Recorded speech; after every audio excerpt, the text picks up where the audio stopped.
We were discussing in the broadest sense, the development, the emergence and the development of the polis, and specifically, I had been telling you about Hanson's theory about the development of the family farm and the individual who worked the family farm as a critical element in that story.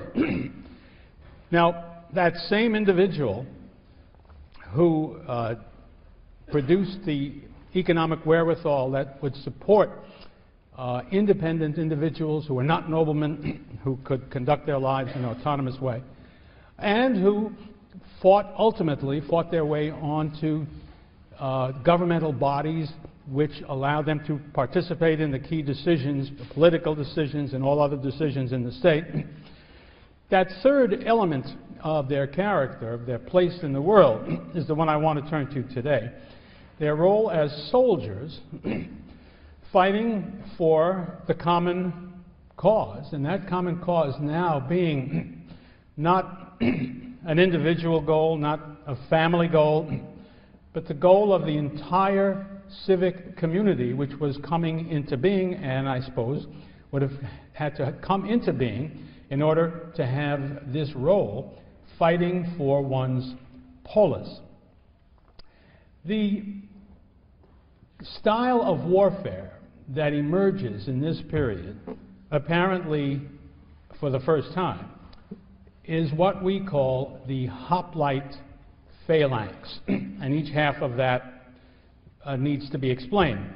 Hoplite comes from the Greek word hoplites, and hoplites is built around the word hoplon, which is the name of a kind of a shield that the infantrymen, and we are talking about an infantry formation here, that the infantrymen wore, or carried, I should say. It was, you want to get out of your head the notion of a shield that's a little thing that you can move around with one hand like that, real easy. That's not what it was. It was a great round shield about 3 feet across, and it had a kind of, let me step out here so that I can show you. I'll be doing a lot of it. You can hear me, can't you, back there? Is that all right? Imagine a round shield of the size I've talked about, and one of the things that's important, this end of the shield, the right end from my perspective, has a grip on it. But in the middle of the shield, there's also a kind of a loose piece of leather thong that you can put your arm through so that the shield is resting in part on that grip and on the grip that you hold at this end. You need to do that to be able to control a shield that's as big as that and as heavy as that, because it is made fundamentally of a heavy wood, typically covered by leather, sometimes with some bronze, a bronze sheet across the front of it as well. It is a very heavy thing, and it will weigh you down after a while. It's going to be really hard for you to maintain that grip on that thing all through the course of a whole battle. But that shield is the key, this hoplon, which gives the name to the word hoplite, or hoplites, which is hoplite. Phalanx means that these men, each man carrying his hoplon, are lined up, first of all, in a line, but that line is reproduced going back so that you end up with typically, a typical phalanx would have been 8 men deep, 8 rows deep, and that block of soldiers, however long it is called the phalanx, which is something like, it means something originally, something like a roller. It's because the phalanx would have looked, if you were up on a hill somewhere watching it go by, as though something was rolling across the plain as the men went forward, and looking pretty formidable, as that anything in its way would be mowed down in the normal course of events. So that's what we mean by the hoplite phalanx, a corps of heavily armed infantrymen in a solid block. Okay, when did this come into effect? Remember, I'm going to start out today's talk by giving you what has been the standard orthodox interpretation of how the hoplite phalanx worked, of which I think, again, Hansen has given us the clearest and most useful account. But as you know already from what you've read, this has come into great dispute in recent years, and I'll just say a little bit about the dispute before we get through today. But what I'm giving you is the old-fashioned traditional interpretation. By that view, the phalanx would have come into being somewhere between about 700 and 650 BC, which is to say after the earliest polis are in business. And according to this interpretation, you really have them growing up together. Nobody could be exactly sure about how this process worked. One of the big arguments that is part of this story is, did this development of a new way of fighting come about rather quickly over a matter of a few years, or did it stretch out over quite a long time? The most extreme critics of the traditional point of view would say over centuries, that you don't get the full-blown hoplite phalanx that I will be describing to you even until you get to the 5th century BC. But again, let's take it in the traditional way. So if you imagine this is growing up as the polis comes into being, let me describe what a hoplite was like, and then try to describe what the phalanx was like and how they operated and what are some of the consequences of their coming into being. The hoplite himself is marked by, first of all, the shield, and second of all, as we continue to think about his defensive capacities, he has a certain amount of armor to protect his body. He has on top of his head a helmet made of bronze, perhaps weighing about 5 pounds. These are approximate. They would have differed from person to person to some degree. A very important element, he would have had a breastplate made of bronze, perhaps as much as 40 pounds worth. He would have snapped across his shins greaves, sort of like the shin guards that a catcher in baseball wears, also made of bronze. The shield itself, as I told you, was made of a heavy wood covered by a leather or bronze sheet about 3 feet across, something in the neighborhood of 16 to 20 pounds worth of shield, and gripped, as I told you before. So you want to think about this hoplite as when he has everything on and when the shield is in place. Again, let me sort of try to demonstrate this. He ought to be covered by some kind of defense from head to toe. The top is this helmet that comes up over his face and covers it pretty totally. It's made of strong metal. It's got very thin slits to be able to see straight ahead. Covered up. Everything else is covered up. A good one will cover some of your neck as well. It's very hard to see very much, and you can't see anywhere pretty much but straight ahead. You shouldn't be able to hear very much either. And what else? Mustn't have been too delightful to breathe out of the thing, although your nose is free, but it's covered by a nose piece. So there's this guy with this helmet. It must weigh, I always wonder how the modern football helmets, which are monstrous. I'm so old, we used to play with leather ones without a face mask. What do they weigh? Any football players here? I think they weigh a lot. I mean, I think they're very heavy indeed, but I don't know how much they weigh.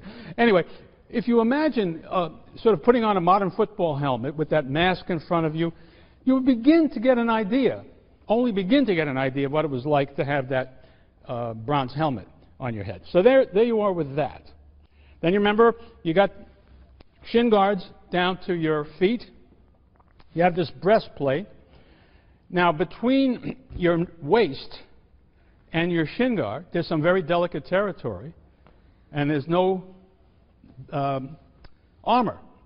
That's what your shield is for. Your shield should cover that territory.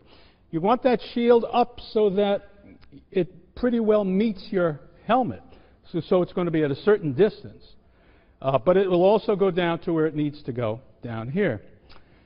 If everything goes right, your enemy won't be able to penetrate you. But you should be aware that there are two places where you are relatively vulnerable for openers, and that is, if somebody can come in above your shield, your throat is going to be available to him. And if somebody can come in under your shield, then your vulnerable area will be vulnerable indeed. So those are places where you see people get wounded and killed, if that can be done. One other very important thing to understand this defensive problem, and this is one of the debatable issues between the old guard and the traditional interpretation. I'm still giving you the traditional view. If you imagine that your hoplite is standing with his left foot slightly extended in front of his right, and we'll see in a moment it pretty well has to be in order to deal with the spear that he's grasping, and if he's holding his shield as he must this far, then he's got a half a shield sticking out in this direction, so that he's pretty well protected on the left side, but he's got nothing protecting his right side. If somebody can come at him from this side, he is very vulnerable from there. Now that's a very important point, because why in the world would you give a shield of the kind I am describing for a man to defend himself if you imagine him standing by himself anywhere? If you imagine him any distance from the rest of the guys fighting alongside of him. This has been one of the major reasons for explaining the function of the phalanx as I will explain it to you. What are you going to do about the vulnerability on this side? Well, the answer is, in the traditional view, is that he was never meant to stand by himself. A hoplite only makes sense in a phalanx. And a phalanx understood in this way only makes sense if you imagine very close order. Basically, ideally, the right side of my shield is being met by the left side of the shield of the guy to my right, so that we make a solid block of soldiers able to defend ourselves imperfectly, but really essentially quite well. Obviously, some of us are going to get killed, some of us are going to go down, and we'll cope with that in just a few minutes. But if you think of us as a unit, we have a way of maintaining our security, our safety, so long as we remain in the proper formation that I have been describing. Let me talk about the offensive aspect of it. The idea of going into battle is not merely to avoid being killed. The purpose is to kill the other fellow. How do you do it? The hoplite has two weapons, of which the most important by far is a pike, I guess is what we would call it. It's a spear that you don't throw. It's a spear that you thrust. And it has, it's got a bronze point, which is the business end of the weapon. Its length might be anywhere from 6 to 8 feet in length. I said bronze, but actually it was the tip was usually iron, but it could be bronze as well. In addition, it had a butt made also of bronze, which could be a lethal weapon. If I strike you in a vulnerable place with a stick that has a bronze butt on it, it could well kill you. It would happen because the spear itself was made of wood, and that meant you can count on it often breaking in the midst of battle. In which case, if you have one end of it or the other, you can still have a point that you can use to help yourself in the scrum that is a hoplite phalanx battle. Although I don't quite understand, I should say there's many things about how the fighting went on which we can only attempt to imagine because we just don't have films of ancient hoplite battles, I'm sorry to say. We have people inventing them, but even the ones that are invented aren't very helpful, because it's awfully hard to know how they did what they did. But I think we can imagine some part of it more easily than the other. What I was going to say is that you could, at least theoretically, strike with your spear in an overhand manner, or you could strike with it in an underhand manner. The only thing is I don't know how you do that underhand when you're in the middle of a phalanx. So I will be talking about the overhand stroke, which I find it easier to grasp. So let's see if I can, again, give you some sense of what this is like. You have a, here's a hoplite standing like this. And when he comes into contact with the opposing army, he will presumably strike down in this way. There are other things that he can do. His shield, in addition to being a defensive thing, is also potentially an offensive weapon. He can belt you with that shield, and if he's stronger than you are, or better prepared, or more balanced than you are, he could knock your shield out of your hand. He could knock you back and open up a space. He could knock you down. And so you should imagine that there's at least one chance to give a guy a shot with the shield, and after that you could just be using it as something to press the other fellow back, and you would meanwhile be whacking away with this in the most simple picture that you can have of how the hoplite would have conducted himself. The other weapon was a short sword that he kept at his side, which presumably he would not use so long as he had a spear, which was a better weapon. But if that broke, if that wasn't available to him, he could turn to his short sword, which was a thrusting sword, not like the Roman short sword, which was double-edged and slashing. You had to stick somebody with this hoplite phalanx sword. Now, that gives you the picture of the individual. I hope you can get some sense of what the phalanx might be like. But as I try to describe how the fighting really went, I always find it necessary to ask for some audience participation so that you can get some idea of what it might have looked like in a very, very limited way. So I would like to ask for some volunteer hoplites. The Greeks, as far as I know, did not allow anybody to be left-handed in a phalanx. Think about the problem. But we don't care. You can be a lefty. Of course, the Greeks only allowed men to fight in the phalanx, but we're much more elevated than that. So could I ask any of you who have the courage to come forward and fight in my phalanx? Nobody? Just come. Come forward. I think we got more room here. Okay.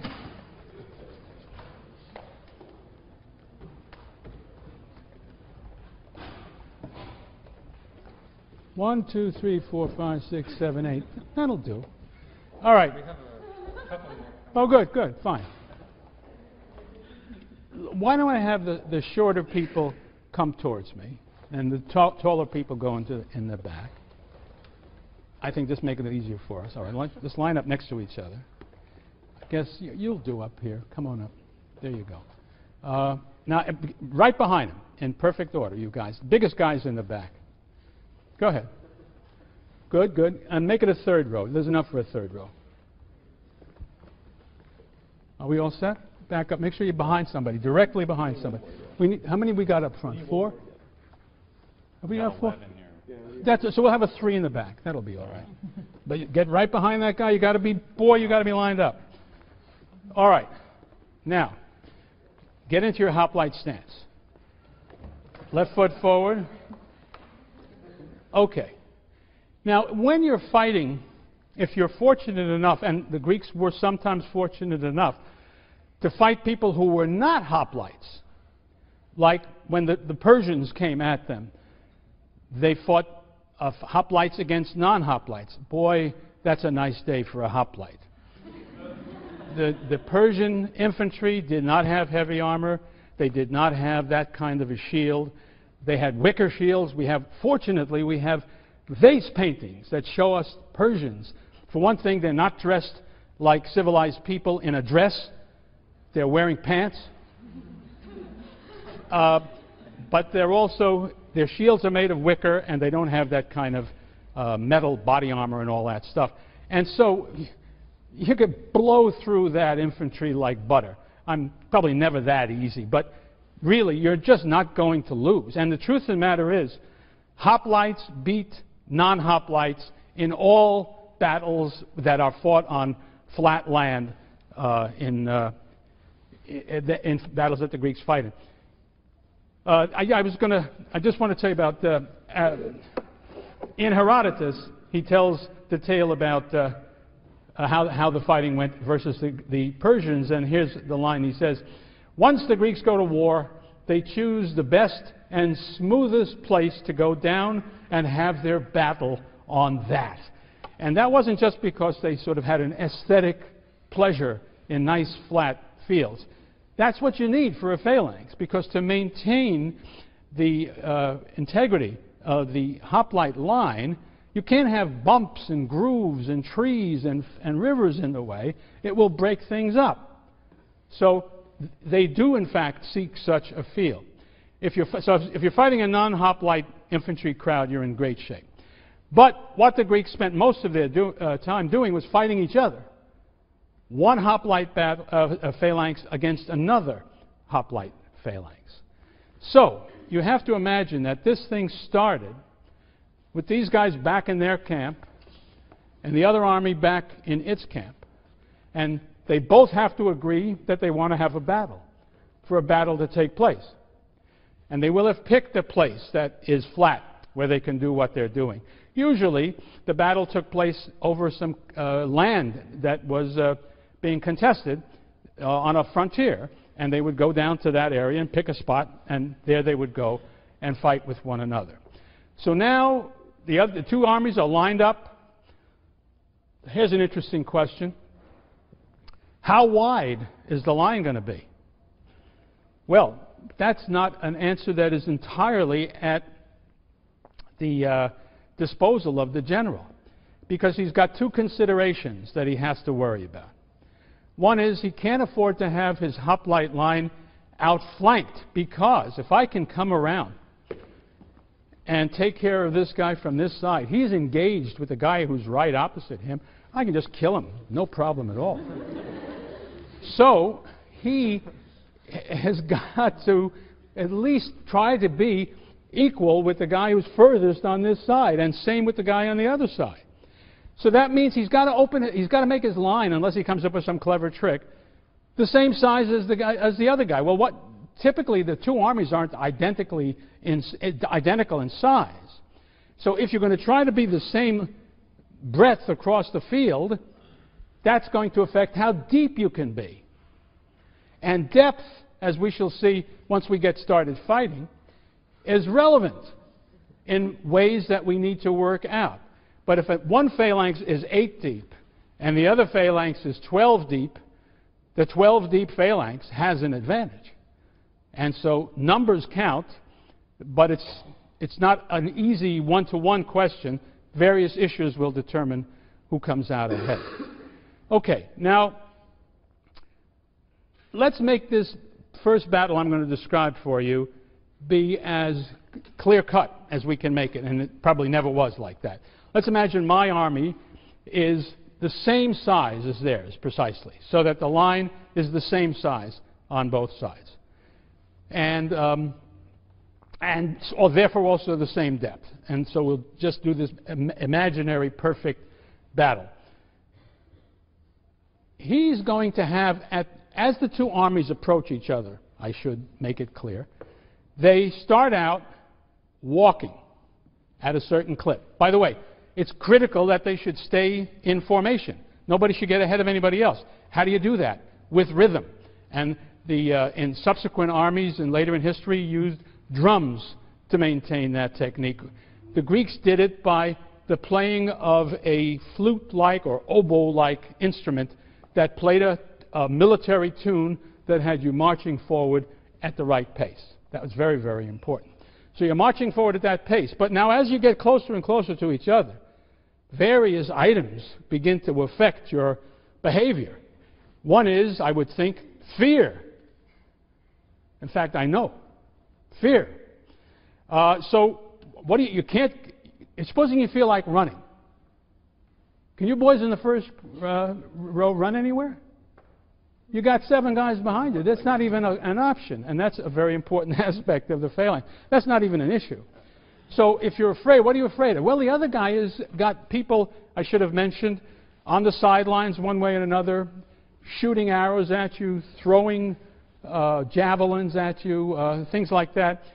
Well, you want to get through that as fast as you can and engage with the enemy. But there's another reason why you want to get there fast, is because, well, by now you've gotten I should have pointed out that we know that before you started out the battle, your general gave you a meal, and he also gave you plenty of wine, so that by the time you're in this position, you've had a few.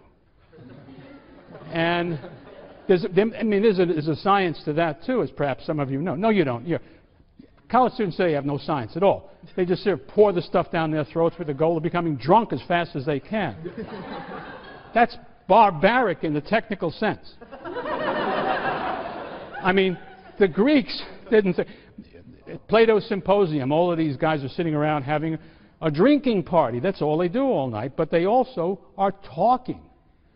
And they're talking very well, as a matter of fact.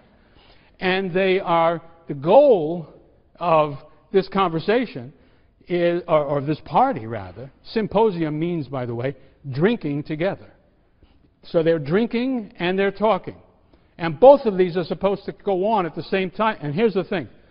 The idea is to drink as much as you can without passing out.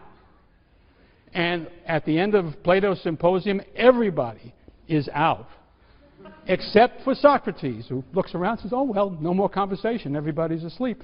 Off he goes. And we know who won that one. Why could they do that? Well, they weren't, ignorant undergraduates.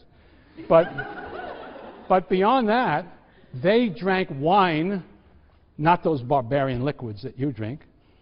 And also, they mixed that wine with water so that it shouldn't get them drunk too fast. Think about how the world has decayed since those days. So anyway, but the point is they've been it still has its alcoholic consequences.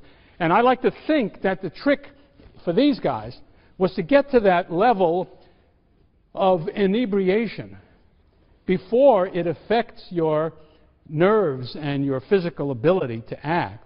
But it's worked on your brain to the point where you get to that sort of, what I like to think of as that barroom militance, whereby if a guy says, would you pass the peanuts? You say, oh yeah?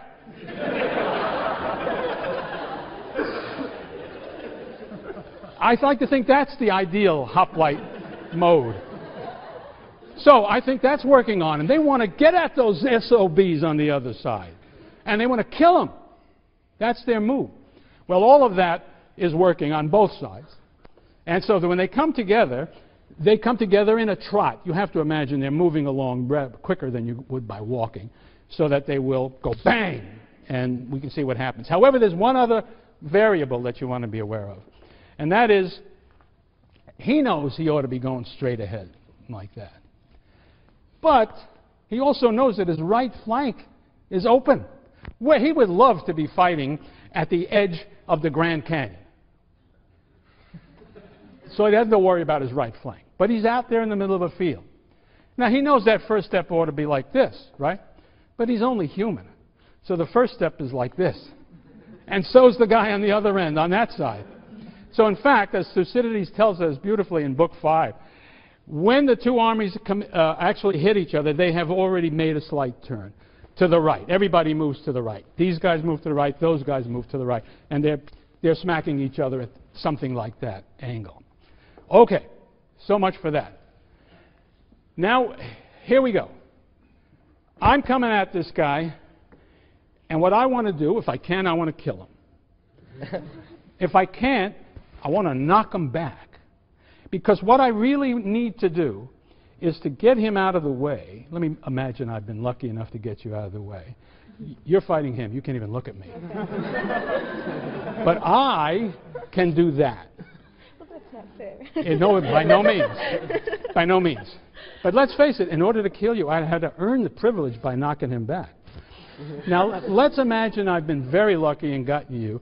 Just get down on your knee. Right. Imagine she's very badly wounded or dead, but she's out of it. Now, here's where the ball game can really be determined. First of all, let's consider the man behind her. Is that you? Yes. Right. Now, if you are standing there with your... by the way, first 3 rows have a chance of hitting each other. So he's banging away over somebody's head at the guy on the other side. But you see this guy in front of you has just been knocked down. The blood is spurting out of her neck or her side or whatever. And she's groaning down there on the thing. What is your instinct? What? What's your instinct? Tell me. Get out of here. They just killed this guy in front of me and they're coming after me. I always think of that wonderful scene. And how many of you ever saw The Longest Day, about D-Day? There's a wonderful scene where this German officer comes down. He's in charge of the defensive arrangements there at Normandy. He's in a bunker, and he's reporting back to headquarters, and it's dark, you know. And suddenly there's enough light, and he sees suddenly on the horizon is 5,000 ships, the whole damn fleet. As he calls back, and he says, "They're coming, they're coming." He says, "Why?" He says, "How many?" He says, "Thousands of them." He says, "In what direction?" He says, "Auf mich zu, direkt." That's the way it looks to him. So that's what his tendency is. But if he does that, it's very bad news for his city. What he has been trained to do, what he knows he needs to do, is to fight forward and somehow step over her, step on her, do whatever he has to do to fill this hole. He's got to come forward and take the danger and take the blows and close the line. Because if not, now I am in the situation where my guy next to me, he's beating you up, but I can now get her. And I can step in here. And the guy behind me can do the same. And so we can create a wedge in which we are doing the killing and they are doing the falling. And if enough of that happens, after a while, some sense of what's happening up front quickly works its way to the back. And there can be a moment, there always is a moment in a hoplite battle, where the guys in the back say, "Uh-oh, we have lost this battle." And so the guys in the back turn and run, which is the only thing you can possibly do once you feel our phalanx is broken. We can't stand against them anymore. And when you start running, the only thing the guys who are left up front can do is run. Now, think of what it's like to run with this in your hand. Can you make much speed that way? No. And speed is what you want. And so the big issue is, this is what you must never do, but this is what you got to do if your phalanx is broken. You got to drop your shield and run. And then I'm on the winning side. What I want to do is kill as many of these guys as I can. However, you know, there's this great question of how far do the Greeks pursue in a hoplite battle. And Thucydides has an interesting passage in there in which he says something that the Spartans win the Battle of Mantinea, and Thucydides says, but the Spartans did not pursue hotly. The Spartans never pursue their enemies very far. It's as though he's explaining, giving an answer to a question that somebody said, why didn't the Spartans do better in that battle? To which there could be many answers at the Battle of Mantinea. But it seems there's a much easier answer. Basically, the Greeks couldn't pursue very hotly with infantry. They don't want to throw their shields away. They want to keep their shields. So guys with shields are chasing guys without shields. they're not going to chase them very far. Now, another issue that emerges in discussion of these kinds of battles is casualties. For a long, long time, the general wisdom was there were not heavy casualties in hoplite battles. People calculating on what I was just talking about. But then an old Yalie took this course when he was very young, later became an ancient Greek historian, took the wonderfully outlandish device of answering this question. He simply took all the battles in Greek history that we have a record of in which we know what the casualties were like and counted. And he concluded, anybody can check because there they are, that casualties could run as high as 15% at a hoplite battle. That's a high casualty rate.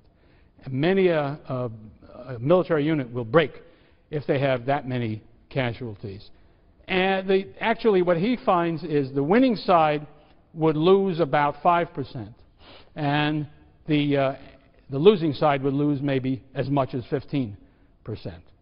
And so you get some idea, but don't imagine that these were anything like bloodless or easy. They were bloody, although the actual amount would vary with the circumstances. Now, you know the battle is over in a variety of ways. One guy ran away. That's pretty good. But for the Greeks, it was very important that things should be really official. There were, and there's a lot of debate about what I'm going to say next, there were protocols of fighting that were followed. Some people want to have these be many and for them to be very binding. Others want them to be very few and not very binding. And that's an argument one can get into. But some things seem to be indisputable. For instance, if I say we won the battle, I can prove that to you most of the time. Why? Because I now occupy the land that we fought on. Therefore, I can do what they did. Take a stick, bang it into the ground, hang on that stick a captured helmet. By the way, please get up. Thank you. A captured helmet or a captured corselet, something that represents the military equipment that the losers had that left on the field. We hang it up. That is called a trophy. And the word trophy comes from the word that means to turn, trefo. And it means to, the reason that is, this is the place. You try to put it down at the place in the battlefield where the enemy turned and ran. And that, we own that property now, we own their equipment, and therefore we won the battle. Another tangible way of understanding who won the battle and who didn't is we winners, because we own the field, we can pick up the casualties, take care of those who can be saved, bury the ones who have been killed. We don't have to ask anybody's permission. Burial is very critical. If you remember from reading the Iliad and the Odyssey, it is absolutely critical in the Greek religion that people be properly buried. Because if they're not, their shade goes on forever in misery and pain. They cannot rest quietly in Hades unless their body has been properly buried. So you got to do it. The losing side must come to the winning side, and they must ask permission to pick up their dead and bury them. Typically, that is granted, and they can then do it. But they are, of course, humbling themselves by making the request and coming down under the orders of the winners and taking their dead away and being buried. So it's very, very clear who won and who lost. And that's, I think it's a very important point, because Greek hoplite warfare, which is the characteristic warfare of the Greeks from the 8th century on into the 4th, is never loses its character as a kind of a game in which there are winners and losers, and the winners are given the prize and the losers don't get the prize. It's a contest, just like everything else in Greek society. And there's a tremendous amount of pride that goes into victory and a tremendous amount of shame that goes into defeat. But we said the same thing about the Homeric heroes, didn't we? And here's the difference. They're not fighting for themselves. They're not fighting for their families. And only to a limited extent are they fighting for their personal glory, their kleos. They are fighting for their city. And they will be honored by their city in victory, or even if they perform very heroically. And of course, what about if they were very shameful? What about if they run away? I think I want to save the illustration of that one until we talk about Sparta, where Tertius tells us very, very specifically how bad that is. It's bad. And so you have this tremendous continuity between the sort of the honor code that was so dominant in the Homeric world, which has now been shifted to the larger unit, which is the polis. And if you can see, all adult males fought. I should back up. That's not quite true. It's an important point I didn't make. Not everybody gets to fight in the hoplite phalanx. The town, the city, the polis does not provide the fighters with their defensive armor. They might give them their weapons, but not their defensive armor. You can't fight as a hoplite, in other words, unless you can afford to pay for your equipment. And that excludes a goodly number of citizens who are too poor to fight in the phalanx. This becomes a very, very large issue, because the notion that there should be a real connection between citizenship in the full sense and military performance is totally a Greek. I mean, the Greeks just totally accept that idea. Actually, later on at the end of the 4th century, when Aristotle is writing his Politics, he makes really a very clear connection as to the style of fighting and the kind of constitution that you have. He said very clearly, if you use cavalry as your major arm, your state will be an aristocracy. If you use hoplites, your state will be what he calls a politeia, a moderate regime. If you use a navy, your state will be a democracy in which the lower classes are dominant. So that there's this real connection, and that's the way they really thought about it. And so what we will see as the polis is invented, moving away from aristocratic rule in the pre-polis days or in the early polis days, you will see a middling group of citizens who are, according to this interpretation, Hanson's farmers who are also going to gain the political capacity to participate in the town councils, and who are the hoplites. But it will exclude the poor, who will not have political rights. And most Greek states, just as they never move beyond the hoplite style of fighting, never go beyond the oligarchical style of constitution, which gives only hoplites political rights in the state. Okay, stay there, because who knows? We might, 20 million other things I might have said, but instead let me give you the opportunity to ask questions that you would like to raise, particularly if you want to ask about how they fought. As long as we have a phalanx here, we might as well use it if we need to. Are there any questions? Yeah? How would they practice? Because weren't they predominantly farmers? So. The answer is they damn near didn't. That is, you've got a very key point. There was very little military training. On the other hand, you don't need very much. Think about it. What are the skills? What are the technicalities? If I'm the general, right? So I say, what do I say? Charge! Now we're engaging each other. What do I say? Fight harder, men! Now we're in trouble. And I say, don't run away! There are no techniques. There are no maneuvers. You can't do anything.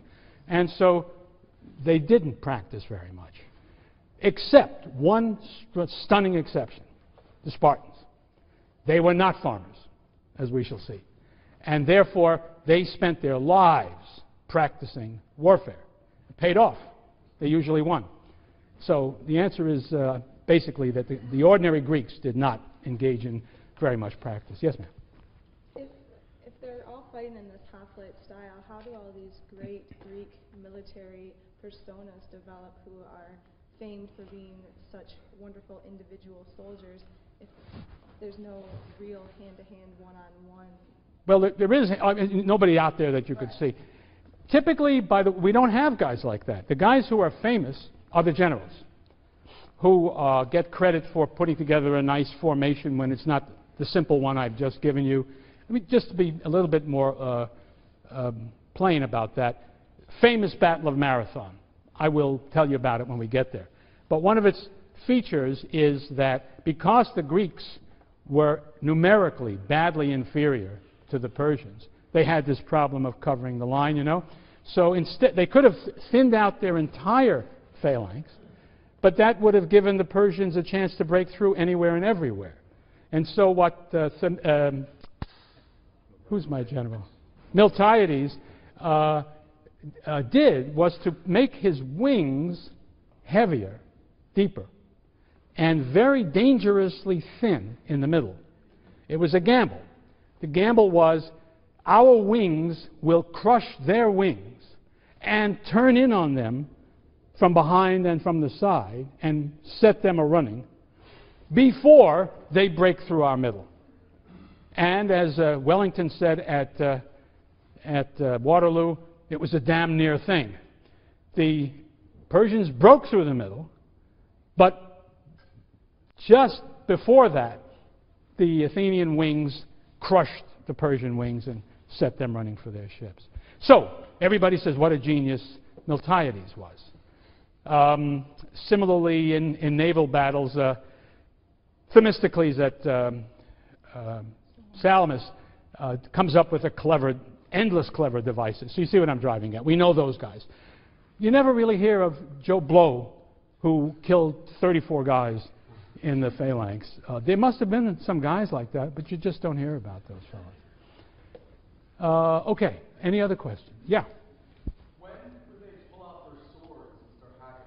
When they had no spear. When, so the spears get across and then they would get broken? Yeah, they would. These spears must have broke like mad. And so the thing to do, unless you have something else to do with, you go for your. It's not like you go out and you start fighting people. It's just you're behind your shield and you're hacking. Always. Oh yes. Always. And you never, according to my understanding of this, you never want to be without your shield. That means you never want to be away from your phalanx. This is disputed. These are the grounds on which this new school, one of the ways in which they argue otherwise. I'll say a little bit about that when I get through with the phalanx. I just want to, yeah. What about projectiles? These guys don't have any projectiles. However, there are light armed troops made up of those too poor to be in the phalanx who do use projectiles. And the projectiles are arrows, javelins, or stones thrown by slings. The trouble with them is none of them has any range. Think about that for a moment. Oh, these are not, get out of your mind Henry V. Forget the Battle of Agincourt. Don't have what are those men in Lincoln Green with their enormous longbows made out of good English composite, whatever, who can fire the thing thousands of yards and penetrate and kill the French nobility. How many of you have seen Henry V in the Laurence Olivier version, 1945? They've got this miserable modern one with these sort of Vietnam-like conditions that they have out there. It's raining all through the goddamn Battle of Agincourt. Great battle. It's got to have sunshine, blue skies. Terrific. Well, never mind.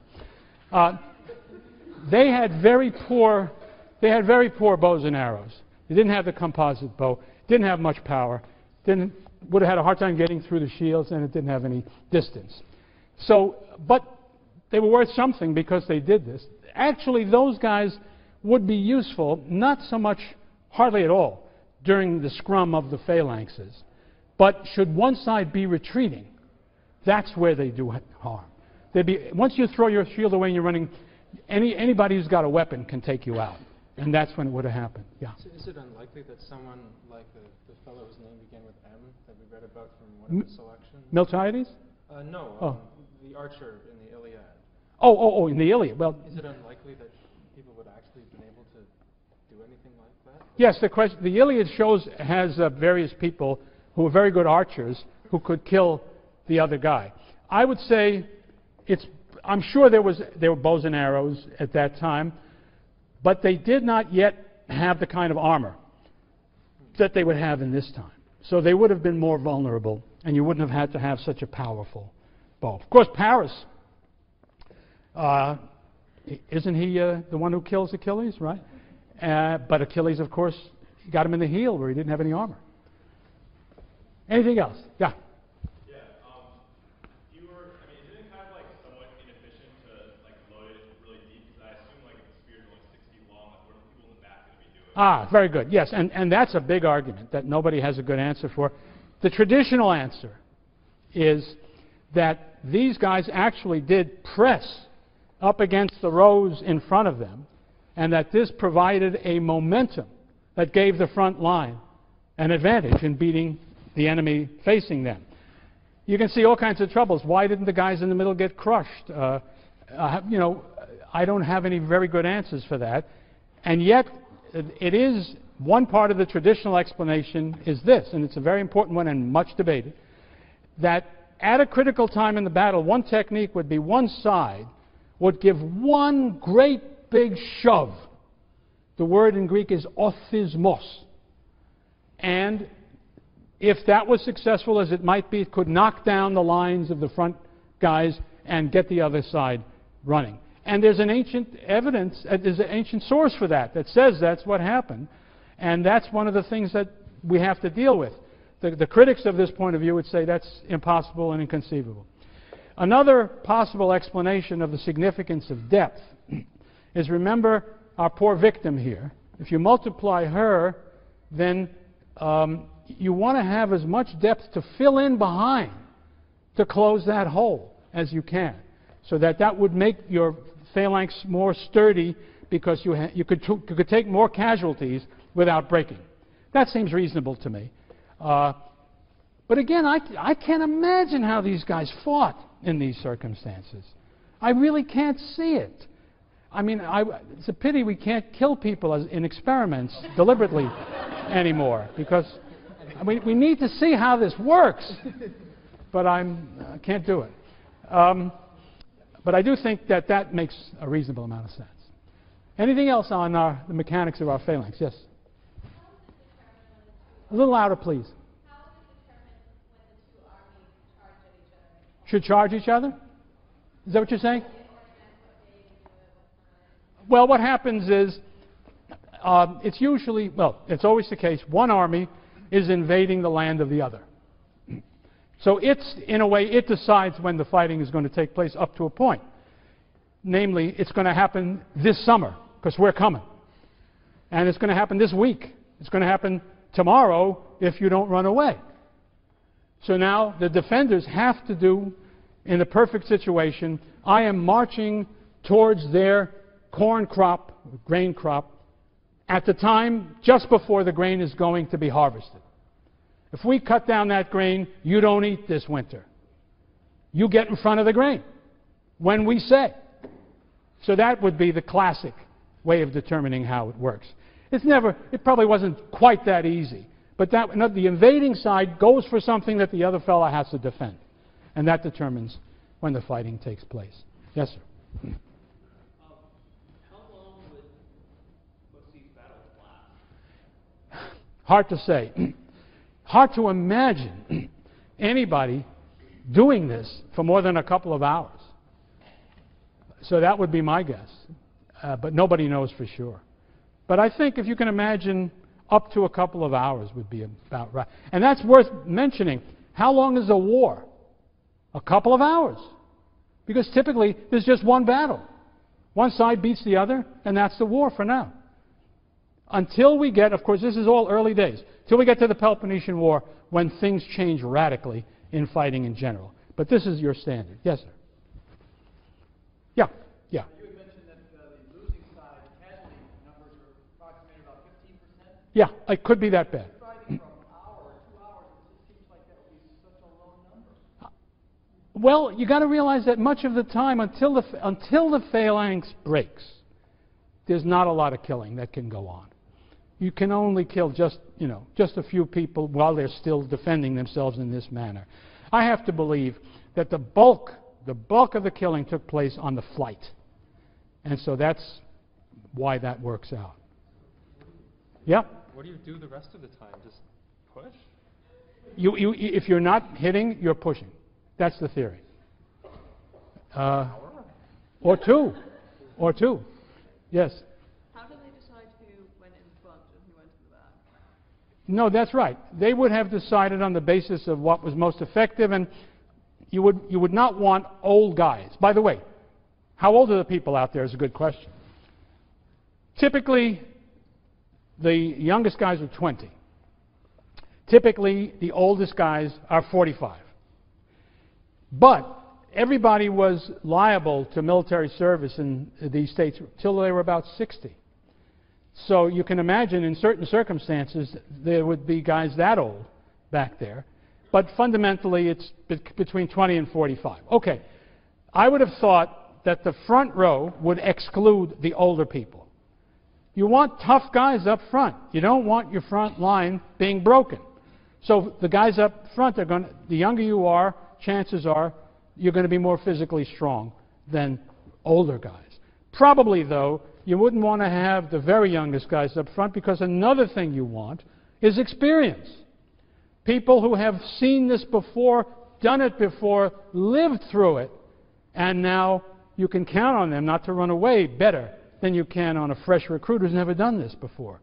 So I would have thought, so you see I'm speculating to a certain degree, but I would have thought you would have had guys 25 to 35 in the front couple of three lines, and then behind them younger men, and then maybe the older men at the very back, or maybe because you wanted to be sure that that last row didn't turn and run away too fast, you might have some who were not quite so old at the very back. But it's all a question of what's effective and why. That would be my thinking about that. Yes? How deep were the phalanxes usually? In what? How deep were they? How many rows? Normally. I say that a typical phalanx is 8. However, by the time you get down to the 4th century and people are doing all kinds of new and innovative things, we hear that the left wing of the Boeotian army at Leuctra was 50 men deep. Now, what are you going to do with that? But it's clearly a fact. There were previous examples of people trying to have a deep wing that would do things. But if you take me back to my primitive phalanx here, about 600, 650, they're not doing that stuff yet. I would have guessed they were typically, but I think the depth would have been determined by how many soldiers you had available. You would have made your phalanx as deep as you could, and once you had the width established. Yeah. Yes, ma'am.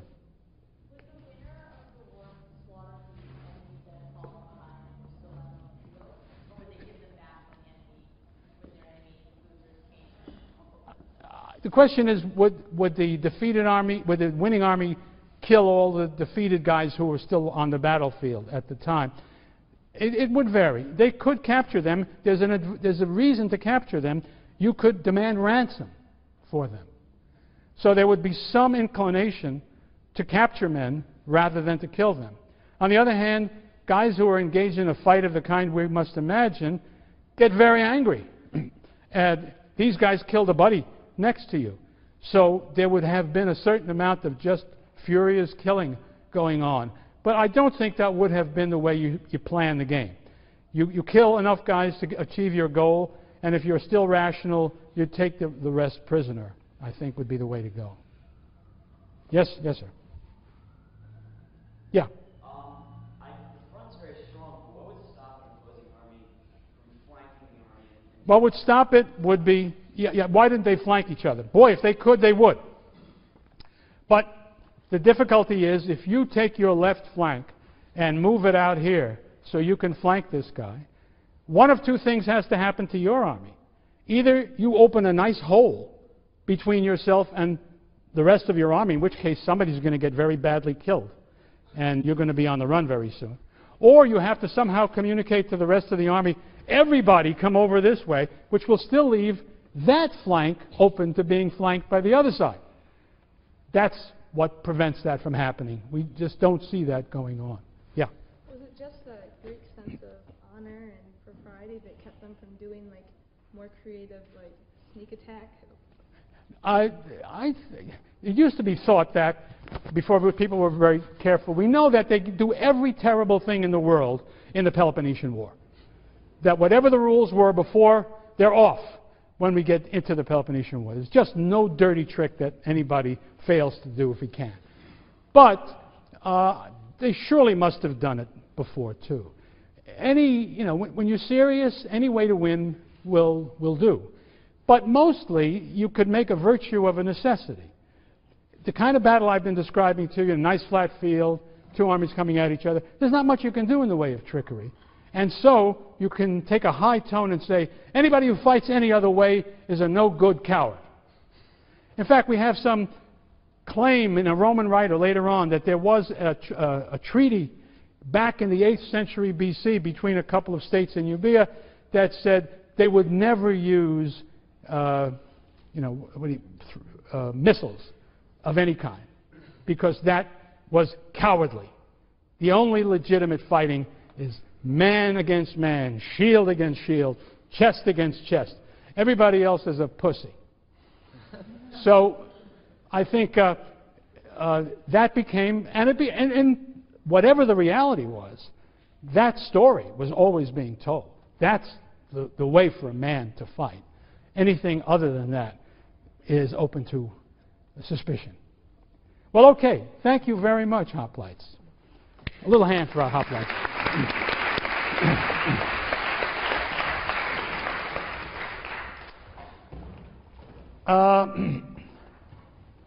Just a few more little details. The situation begins that, remember, the two sides are opposite each other in the field, probably in the morning. Each side conducts sacrifices in which they ask the gods for assistance in the battle. Sometimes they hope that there'll be a favorable omen suggesting they're going to win. They have breakfast, they drink, and they advance typically to a battle song called the Paian, which we have, what they sang. I don't have the tune, but I have the words. El-la-la-leo, el-la-la-leo. Does that sound like a good thing to march into battle? It sounds good to me. I like that. And then would come the battle. I talked to you about the pursuit, the aftermath. Here's just one more thing you need to know about this phalanx mode of fighting. When the phalanx fought against any other infantry formation, the phalanx wins. Until, from the time we first hear of Greeks fighting non-Greeks, when the Greeks have the phalanx, I think I'm right in saying they never lose a battle. Finally they do in the, I think it's the 2nd century BC, when King Philip of Macedon has his phalanx fighting against the Roman legion, and the legion wins. But believe me, it was no easy thing for the legion to win even in that battle. There's nothing automatic about that. And so great was the military success of the phalanx that the king of Persia, who was always getting into wars and hiring troops, whenever the kings could, they hired Greek hoplites to fight for them. When Prince Cyrus seeks to overthrow his brother right after the Peloponnesian War, he signs up 10,000 veterans of the Peloponnesian War from the Peloponnesus, because with 10,000 Greek hoplites, he believes that he can conquer the Persian Empire and make himself king, even though the numbers are fabulous. And those Greeks march 1,500 miles into the center of the Persian Empire, down into Babylonia, fight the army of the Persian king, defeat the army of the Persian king, but unfortunately, the prince who led them down there was killed in the battle, making the victory rather pointless because the whole idea was to make him king. And so then you have Xenophon writing his Anabasis, The March Back, telling the story of how those 10,000 Greeks rather, got back home. Just a word for the other side of the argument. I want to read you a quotation from Hans von Wees, who is the leading critic of the traditional Orthodox explanation I just gave you. Here's one. It is clear that the emergence of the hoplite was only the beginning of a lengthy process, which certainly lasted more than a century, and may have lasted more than 2 centuries, leading to the creation of a close-ordered, hoplites-only phalanx. The classical hoplite formation, then, was not the long-lived military institution of scholarly tradition, but merely one phase in a history of almost 4 centuries of slow change towards ever denser and more cohesive heavy infantry formations. And I'll read you one more of his statements. Those who favor an early date for the emergence of the hoplite phalanx rely on the one argument above all, the new type of shield adopted in the late 8th century, unlike its predecessors, could be used effectively only in an extremely close and rigid formation. Double grip shields thus presupposed or imposed an extremely dense formation. The tacit assumption is that hoplites stood frontally opposed to their enemies, like wrestlers, rather than sideways on, like fencers, holding their shields parallel to their bodies. But artistic representations show that this is not how hoplites fought. I would say that the crux, the kernel of the critique, a lot of things you can argue about, the kernel of the critique lies in this assertion, which derives its force from an interpretation of pictures on pottery. You can see I'm not too friendly to that interpretation. But it is being taken very, very seriously. So seriously, you fortunate Yaleys, that there will be here on April 9th and 10th of 1908 an international conference on the subject of the hoplite phalanx and the emergence of the city-state. And it will be a classic Greek agonal confrontation, because among the other stars who are going to be engaged, Curtis Easton will be one of them, the main event will be a one-on-one between Victor Davis Hansen and Hans von Wees. You're all very welcome to come on that occasion. See you next time.